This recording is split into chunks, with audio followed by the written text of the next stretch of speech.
Most people over 60 are told the same thing. Keep walking and you will stay independent. It sounds sensible. It sounds safe. But here is what nobody tells you. Walking alone does not protect your ability to get out of a chair. Walking is horizontal. Standing up is vertical. Those are two completely different demands on your body. And the one that decides whether you stay in your own home is the vertical one. Rehabilitation clinics see this every single day. A person walks into the office at a good pace, no cane, no limp, looking perfectly capable. Then they sit down in the waiting room chair, and they cannot get back out of it without pushing off both armrests. In the next 20 minutes, I am going to walk you through 5 things that decide whether you can rise from a chair at 85. And I will cover the one insight that almost no appointment has time to explain. The number 1 item on this list is something almost nobody talks about. Stay with me until the end, because that one can change how you approach the next 10 years. Here is why your doctor has probably never watched you stand up. A standard appointment is 12 minutes long. In those 12 minutes, there is blood pressure, there is medication review, there are your questions, and there is the reason you came in. Nobody has time to say, please stand up from that chair 5 times while I watch. So the single most informative movement in geriatric medicine goes unobserved for years. It is not neglect. It is arithmetic. I am not here to sell you a supplement or scare you into a course. This channel exists to give you the science a 12-minute appointment never has time to cover. I do not want your money. I want you rising out of your own armchair at 85. That is the entire mission of this channel. Because this is not about a number on a chart. This is about the toilet at 3 in the morning. It is about the passenger seat of your daughter's car. It is about the bench at the bus stop that you decide not to sit on because you are not certain you can get back up. Tell me in the comments right now, your age and the city you are watching from. I read them, and they shape what I cover next. Here is the mechanism behind everything that follows. Standing up is not a leg strength task. It is a hip extension task performed at speed. Your body has to swing your weight forward over your feet, then extend the hips powerfully enough to lift you before the momentum dies. Think of an old drawbridge. The bridge is your torso. The hinge is your hips. The counterweight is the speed of your lean. If the hinge is stiff and the counterweight is slow, no amount of pulling on the chain will raise that bridge smoothly. You will grind it up inch by inch, or you will not raise it at all. That is exactly what a hands-on armrest stand looks like. The hinge has stiffened and the counterweight has gone. Please do not skip this section. Every single item that follows is built on the drawbridge, and it will not make sense without it.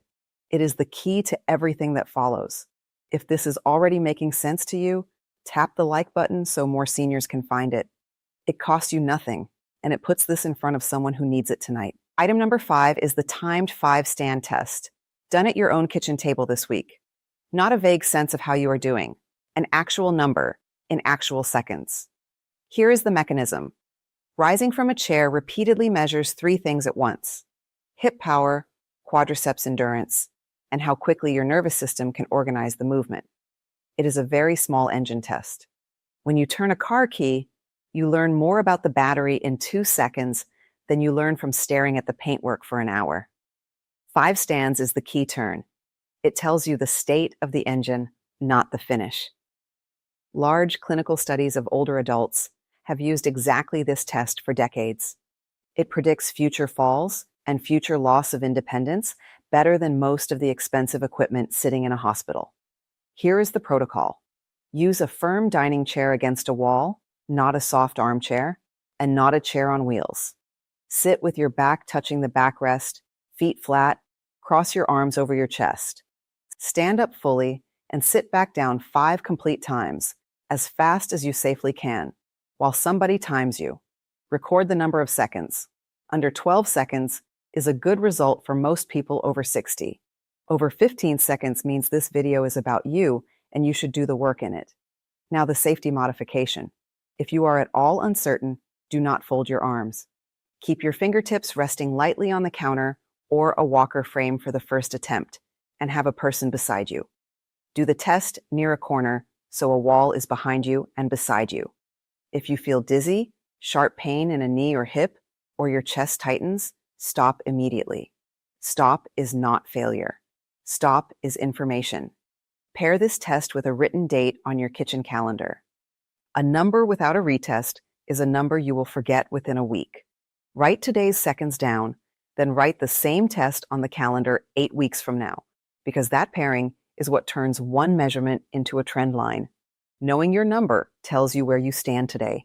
It does nothing to change the stiffness in the hinge itself, and that stiffness is the reason most people fail this test in the first place. That is what we handle now. Item number 4 is the seated hip hinge drill. Perform twice a day, morning and evening. Here is what is happening in your body. The hip hinge is the movement of bending forward at the hips while your spine stays long. After years of sitting in soft chairs and car seats, the hip joints stop traveling through their full range. Imagine a garden gate that only ever gets opened 6 inches. The hinge does not break. It simply seizes in the range it never visits. Then the day you need to swing that gate wide open, it will not go. Physical therapy practice has treated hip mobility as a first step before strength work for many years. A stiff joint cannot express the strength you build on top of it. Here is the protocol. Sit on the front third of a firm chair, feet flat, hip width apart. Place both hands on your thighs. Keeping your back straight and your chest lifted, hinge forward from the hips until you feel a gentle stretch behind your hips. Then return upright. Move slowly, about 3 seconds down and 3 seconds up. Do 10 repetitions, twice a day, every day. In week 3, progress by sliding your feet 2 inches further back before you hinge. For safety, keep your hands on your thighs the entire time so you can push back to upright if you feel unsteady. Never hinge past the point of gentle stretch. Sharp pain in the low back or a pinch at the front of the hip means stop, not push through. Pair this drill with your morning coffee and your evening television. A habit stuck onto an existing habit is the only kind that survives past week 2. You will never remember to do 10 hinges at some vague point in the day, but you will remember them while the kettle boils. A mobile hinge can now travel through its full range, but range without force behind it still will not lift your body weight off a chair, and force is a completely separate quality that we build next. Item number 3 is the sit to stand with a 2-second pause at the bottom, done 3 days a week. This is the item that builds raw lifting strength. Here is the mechanism. When you drop into a chair quickly, tissue elasticity gives you a small free bounce back upward. That bounce hides weakness. A deliberate pause at the bottom removes the free bounce and forces the muscle itself to start the movement from a dead stop. Think of a car with a push start on a hill. Rolling downhill, it fires easily. On flat ground, from stationary, only the battery will do it. The pause puts you on flat ground. Exercise science has consistently shown that removing the elastic contribution increases the demand on the working muscle. That is exactly what an aging leg needs, and it is why the pause matters more than the number of repetitions. Here's the protocol. Firm chair against a wall. Sit down under control over 3 seconds. Once seated, count 2 full seconds with your weight completely settled. Then stand, leading with your nose traveling forward over your toes. Do 8 repetitions, rest 1 minute, repeat for 3 sets. 3 days a week with a rest day between. Progress by adding 1 repetition per set each week until you reach 12. The error almost everyone makes is rushing the descent, which turns a strength exercise back into a bouncing exercise. Modify it like this. Place a firm cushion on the seat to raise your starting height if a full depth stand is too hard today. Keep one hand hovering above the counter or the chair arm, touching only if needed. If your knee gives a sharp pain or your hip pinches, stop that set. Pair this with a glass of water and 25 to 30 grams of protein within an hour afterward. The training session is only the signal. Muscle is built from the material you eat, and without that material, the signal arrives at an empty warehouse. Now, remember I told you the number 1 item is the thing almost nobody talks about. Everything so far builds the leg. Item 1 is about what tells the leg when to fire, and that is a different system entirely. Strength built slowly at 3 seconds per repetition is real strength. But standing up in real life does not happen slowly, and slow strength does not automatically become fast strength. Item number 2 is the sit to stand performed for speed, 5 repetitions twice a week. This is the item that turns strength into usable power. Here is why speed is its own quality. Muscle contains fast fibers and slow fibers. Fast fibers are the ones that disappear first with age, and they are the ones that generate the burst needed to lift your weight before your forward momentum dies. Picture a heavy fire door with a closing spring. You cannot push it open, leaning gently. You need one committed shove. Losing your fast fibers is losing your ability to shove. Research on power training in older adults has consistently shown that fast, safe movement produces bigger gains in daily function than slow strength work alone. The same people who could already lift the weight got out of chairs more easily once they trained the speed. Here is the protocol. Same firm chair, back against the wall. Sit tall, feet flat, arms crossed if you are confident. Stand up as fast as you safely can, then lower yourself slowly over 3 seconds. That is the pattern. Up fast, down slow. 5 repetitions, rest 90 seconds, 3 sets. Twice a week only, on days you are not doing item 3. The error people make is going fast on the way down, which is where the risk lives. Fast up, slow down, every single time. Safety first here. This item is the most demanding on the list. Do it beside a kitchen counter with both hands hovering an inch above the surface. Never do it barefoot on a slippery floor. If you feel any dizziness on the rise, sit down and stop for the day. Pair each session with the seated hip hinge drill from item 4, done immediately beforehand. A cold hip travels a shorter distance forward, and a shorter lean means your legs start the lift from a worse position. 2 minutes of hinging buys you a faster stand. You now have mobility, strength, and speed in your legs. And yet a person can have all 3 and still struggle out of a chair, because none of them address the item at number 1. Item number 1 is the forward weight shift, trained deliberately every single day. This is the crown, and it is the cheapest item on the list. Here is what almost nobody explains. Getting out of a chair is not primarily a leg problem. It is a permission problem. Before any muscle in your thigh can lift you, your nose and your chest have to travel forward past your knees, so that your center of weight sits over your feet instead of behind them. If your weight stays behind your feet, your legs are being asked to lift you backward and upward at the same time. No leg on earth can do that. Think of a wheelbarrow parked on a slope. If you stand behind the handles and pull upward, the barrow fights you the whole way. Step forward, get your body over the load first, and the same barrow lifts easily. Nothing about the weight changed, only where you stood. Now, as we get older, something quiet happens. After one wobble or one near fall, the nervous system learns that leaning forward feels unsafe, so it stops giving permission. The lean shrinks by an inch a year, and nobody notices because the arms take over on the armrests and hide the whole problem. Geriatric rehabilitation programs routinely retrain this forward transfer before adding any strengthening. The transfer is what makes existing strength usable. Clinics see people gain a hands-free stand in weeks without gaining any measurable leg strength at all because the strength was already there and only the permission was missing. Here is the protocol, and this one is the most important thing in the video. Sit on the front third of a firm chair, feet flat and pulled back so your heels sit slightly behind your knees, hands on your thighs. Now, without standing at all, rock your chest forward until your nose passes over your toes, then rock back. Just the rocking. 10 repetitions slowly. Then, on the 11th, rock forward the same way and simply keep going upward into a stand. Do not think about pushing with your legs. Think only about your nose traveling forward and then up.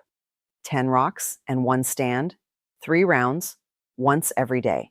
In week 2, do 10 rocks and 3 stands. In week 4, 5 stands. The error almost everybody makes is trying harder with the legs instead of traveling further with the chest. Safety. Do this beside a counter, with a hand resting on it for the rocking phase. Keep the chair against a wall so it cannot slide. Do not do this in a chair with wheels, ever. If you feel lightheaded as your head comes forward, sit back, breathe, and try again tomorrow with a smaller rock. Sharp pain means stop, not push through. And if you take blood pressure medication, talk to your doctor before changing anything, because rapid position changes can affect you differently. Pair the rocking with the seated hip hinge from item 4, always done first. A hinge that has been warmed up allows a longer lean. A longer lean puts more of your weight over your feet before the lift begins. And that is the entire game, because every inch of lean you recover is an inch of leg strength you no longer need. So here is the payoff I promised you at the start. Every person who cannot rise from a chair assumes the answer is stronger legs. Almost always, the real limit is 2 inches of forward lean their nervous system stopped permitting years ago. 2 inches. That is the difference between pushing off the armrests and standing up like you did at 50. Balance is not luck. Mobility is not genetics. Independence is trained. Consider a typical case documented in the rehabilitation literature. A 74-year-old woman living alone, walking 20 minutes most days, and quite proud of it. She had begun using both armrests to stand and had started avoiding restaurants because low booths frightened her. Her timed 5-stand test took 19 seconds, and she needed her hands to finish it. Her program was not complicated. Seated hip hinge, 10 repetitions twice a day. Forward rocking, 10 rocks in 1 stand, daily. Paused sit to stands, 3 sets of 8, 3 days a week. Fast stands, 3 sets of 5, 2 days a week.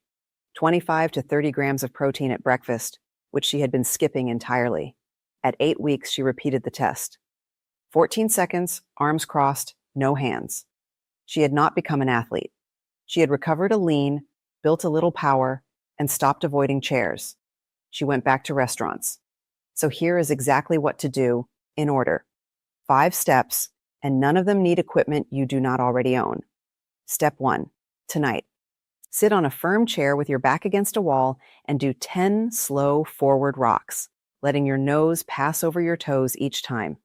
On the 10th, keep traveling forward and stand up. That is 1 round, and 1 round tonight is enough. Step 2, also tonight. Write today's date on your kitchen calendar and write the same test 8 weeks from today. 8 weeks is the window where the change becomes obvious, and a date on paper is what makes you actually look. Step 3, tomorrow morning. Do 10 seated hip hinges before your coffee and 10 more before bed. 3 seconds down, 3 seconds up, 20 repetitions across the whole day. Step 4, this week. Have somebody time your 5 stands and write the number down in seconds. Under 12 is good. Over 15 means the work in this video is aimed directly at you. Step 5, starting this week.